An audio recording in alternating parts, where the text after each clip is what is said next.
Hey Jacket fans, I'm Nolan Alexander here with Georgia Tech ace Buck Farmer, fresh off a very impressive victory over the Duke Blue Devils back on Saturday. A 1-0 win for Georgia Tech. You picked up your 5th win of the year.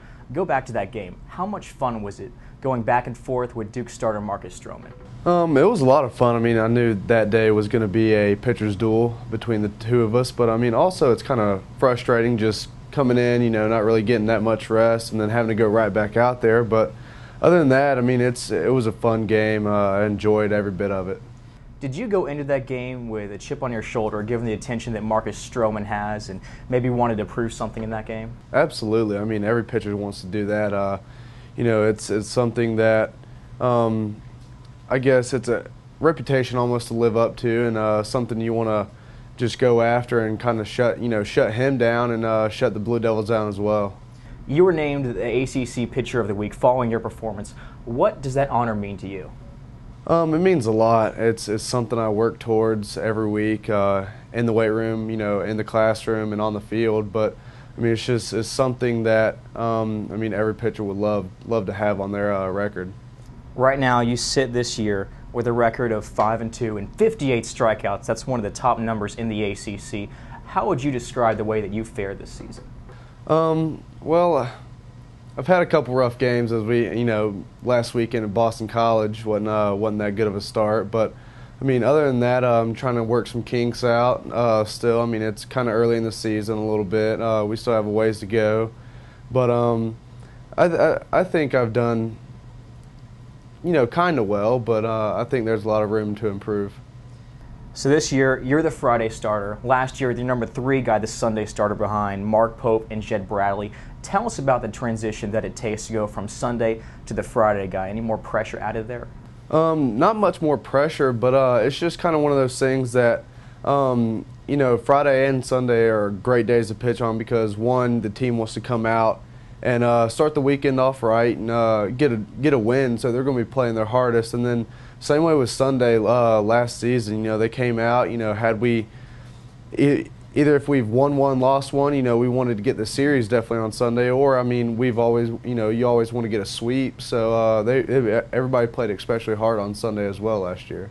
This is your junior year. You're one of the captains on this team. How would you describe your leadership style? I'm not much of a guy to really speak out leadership style, but as far as I try to lead by example.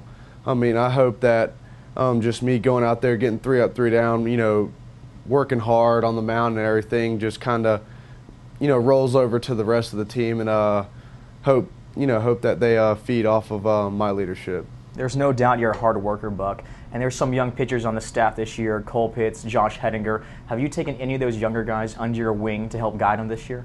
Really haven't taken them under my wing per se, but I mean, just giving them guidance, and they're going to have to learn on their own. I mean, that's going to be the biggest thing for them. But giving them some advice on when they go out there and pitch, especially in ACC play, is just going to be a key factor for them. What's something that they come to you most often as a freshman pitcher that you could help them out with, since you were in that spot your freshman year as a midweek guy? Just staying prepared mostly. I mean, whether it be, in the weight room or just, staying on top of their throwing program, just being prepared for every day, every start, or every relief opportunity. Just being prepared mentally and physically is their biggest thing. Now, this season, Georgia Tech is 19-11, just past the halfway point. If you look back at Tech's games so far, what have the Jackets done well, and what does Georgia Tech need to improve on to reach their goals? I think we've hit the ball well, I think. I mean, that was kind of my skepticism, coming into this year. We lost some big bats, last year and the year before that, lost our power.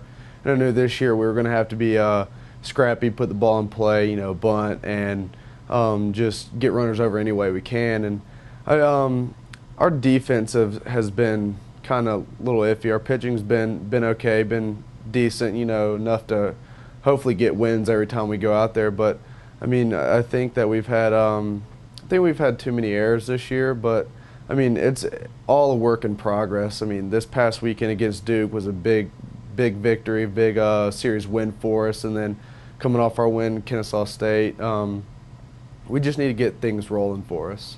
Jackets have won quite a few games here recently. Series win against Duke, you just said, against Kennesaw State, and you have a huge matchup this weekend against Florida State. The Seminoles, #2 in the nation, come to Rush Chandler Stadium. Friday game at 7 o'clock. What are you most looking forward to? Fan base. I mean, that's going to be, hopefully it's going to be a fun atmosphere to play in. You know, having a big team, not only here in Atlanta, but you know, them coming from Florida, you know, having a lot of fans of their own that live here in Atlanta, and having some local kids on that team. I just hope that the fan base is going to be big for us. How much do you and your teammates feed off of that fan base? We feed a lot off of it. I mean, it's a lot more fun to play in an atmosphere where there's, you know, fans, so many fans you can't even hear yourself think, as opposed to, you know, crickets just chirping in the stands and so quiet you can hear a pin drop. But I mean, it's a very fun atmosphere to play in when there's a lot of fans around. Should be a great one this weekend. Again, Florida State visiting Rush Chandler Stadium, 7 o'clock Friday, 6 o'clock on Saturday, and then 1 p.m. on Sunday for the final game of the series. Buck, thanks for joining us today, and good luck this weekend. Thank you.